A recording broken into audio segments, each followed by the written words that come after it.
हिंगोली जिल्ह्याचा वैभव आणि महाराष्ट्रात नव्हे तर महाराष्ट्राच्या बाहेर वारकरी संप्रदायाचा प्रचार आणि प्रसार करण्याचं काम ज्या संत नामदेवाने कार्य केलं, भागवत धर्माचे भगवी पताका खांद्यावर घेऊन भक्तीचा जागर घालण्याचं काम ज्यांनी केलेलं आहे असे संत श्रेष्ठ नामदेव महाराज. अंबावरी धान शब्दाचे रत्ने, शब्दाचे शस्त्र यत्न करू, शब्दाचे आमच्या जीवाचे जीवन, शब्द वाटू धनात झालं लोक. साहित्याच्या माध्यमातून शब्दाचं धन वाटण्याचं काम जगदवंदे विश्ववंदे तुकोबाराय यांनी केलेलं आहे. आणि खरोखरच आणि हीच परंपरा आपल्या महाराष्ट्रामध्ये एक वैभवाची परंपरा म्हणून जगाच्या पाठीवर ओळखल्या जाते. आपण दरवर्षी महाराष्ट्रातून चित्ररथ निघत असते आणि चित्ररथ निघत असताना त्याची गिनीज बुकामध्ये नोंद होते आणि वारकऱ्याच्या चित्ररथाची नोंद गिनीज बुकामध्ये झालं. हे वारकऱ्यांचं वैभव आहे. 40 माणसापासून तयार झालेली वारकऱ्यांची ही पिढी आज 8 लाख माणसापर्यंत पोहोचली. कारण प्रत्येकाच्या घरी सद्भक्त, विचारवंत, प्रतिभावंत अशा माणसांची निर्मिती करण्याचं काम वारकरी संप्रदायाने केलेलं आहे. आज अतिशय चांगला योग आहे. या अष्टनगरीमध्ये आल्याच्या नंतर आमचे गुरुबांधव वायपना नगरीचे भारुडी भजनी मंडळ आणि आमचा हा सहयोग योगायोगानं घडून आणण्याचं काम आमच्या सन्मान्य श्री सुनीलरावजी खंदारे यांनी घडून आणलेलं आहे. कोणी पण कन्या पुत्र होती जे सात्विक, तयाचा हरिका वाक्य देवा.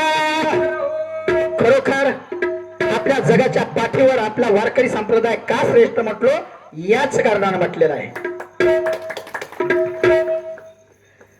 आणि आज जिवंतपणे माणसाला माणूस म्हणून किंमत न देणारी माणसं निघून गेल्याच्या नंतर त्यांचा उदव उदव करतात. हेच खरा मानवतावाद आहे. हा खरा मानवी दृष्टिकोन आहे. आणि हेच आमच्या सरपंच सुनील भाऊ यांनी या ठिकाणी या कार्यक्रमाच्या निमित्तानं घडून आणलेलं आहे. असे मुलं जर जन्माला आले तर आपल्या भारतातले वृद्धाश्रम असणारे नाहीसे होणार आहेत. वृद्धाश्रम जर बंद करायचे असतील तर असे मुलं जन्माला यावं लागतात. तेव्हा भगवंताला वाटते तयाचा हरिका वाट्य देवा.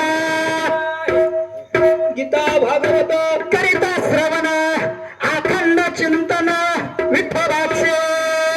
विठोबाचा जागर मांडलेला आहे, भगवंताचा जागर मांडलेला आहे. आमच्या भजनी मंडळानं मी धन्यवाद देतो की त्यांनी सुरुवातच करत असताना खरोखर संपूर्ण महाराष्ट्राचा आराध्य दैवत असणारा पंढरीचा पांडुरंग आणि पंढरीच्या पांडुरंगापासून त्यांनी सुरुवात केली आणि आम्हाला एक वाट दाखवून दिली की याच मार्गाने गेलं पाहिजे. जे संत ज्या मार्गाने गेलेले आहेत त्या संतांच्या मार्गाने जर आपण गेल्याच्या नंतर निश्चितच आपल्या जीवाचा उद्धार होत असते. आणि हे उद्धार करून घेण्याचं कारण आणि उद्धार का करायचा तर आपली आपण करा सोडवण, आपली स्वतःची स्वतः सोडवण करण्याकरता हे भगवंताचं नामचिंतन करायचं आहे. यासाठी केलं होतं तास शेवटचा दिस गोड व्हावा. बोला विठ्ठल विठ्ठल.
या आष्टी गावामध्ये आम्हाला योगाचा आणला त्या बोरगावचे एकनाथ नाव आहे नवना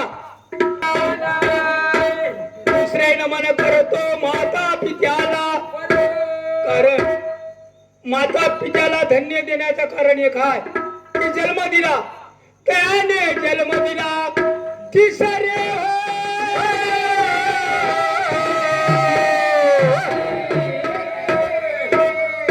तिसरे नमन करतो गुरुला कारण माय बापाने जरी जन्म दिला तर विद्या शिकण्याचं काम शाळेतल्या मास्तरनं किंवा गुरु ज्याने गुरु नाही केला त्याचा जन्म वाया गेला. अहो जन्मान गुरु केला पाहिजे. केवढ्या घरात हे मकान आहे माल बांधिला सगुना दीपका वाचून मंदिर असून एका दिवा नसला तर काय पाहता सुरुवात करतो मी